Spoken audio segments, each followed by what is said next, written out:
আসসালামু আলাইকুম অলগাই, সবার কি অবস্থা? আশা করি সবাই ভালো আছেন। তো আজকে সুখবর বলে নেই আগে, কারণ নতুন ভার্সনের যে ক্র্যাশ একটা এটা কিন্তু আমাদের কাছে অ্যাভেলেবেল আছে। ঠিক আছে, তো আপনারা যারা ওয়ান এক্স বেডের ক্র্যাশ একটা অ্যাক্টিভ করাতে যাচ্ছেন, ঠিক আছে, তো আমার থেকে অ্যাক্টিভ করাতে পারেন ভাই।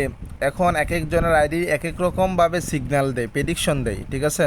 তো কারোরটা কারোর সাথে মিলে না, এটা আলাদা আলাদাভাবে ডিফারেন্টভাবে এটা অ্যাক্টিভ করাতে হয়। ঠিক আছে, আগে দেখা গেছে যে সবার সিগন্যাল একই থাকতো, যারটা হ্যাককে অ্যাক্টিভ করতাম ওরটা আলাদা হয়ে যেত। এখন কিন্তু ওয়ান এক্স সার্ভার কী করছে, এরকম হ্যাকে ওরার অ্যামাউন্ট চলে যায় বিদায় মেবি এরকম সিস্টেমটা করছে। কারণ এক একজনের আইডির সিগন্যাল এক এক রকম করছে, জানি কারোরটা কারোর সাথে না বনে, অথবা কেউ কারোর সিগন্যাল দেখে খেলতে পারবে না। এর জন্য এরকম সিস্টেম করছে যে প্রত্যেকটা আইডির প্রেডিকশন কিন্তু আলাদা আলাদা হচ্ছে, কারোরটা কারোর সাথে কখনো মিল হচ্ছে না। আবার মিল হতেও পারে এক দুইটা, কিন্তু 100% কখনো মিল হবে না ভাই। আর যখন আপনি হ্যাক অ্যাক্টিভ করাবেন 100%-এর তো 100% মিলবে।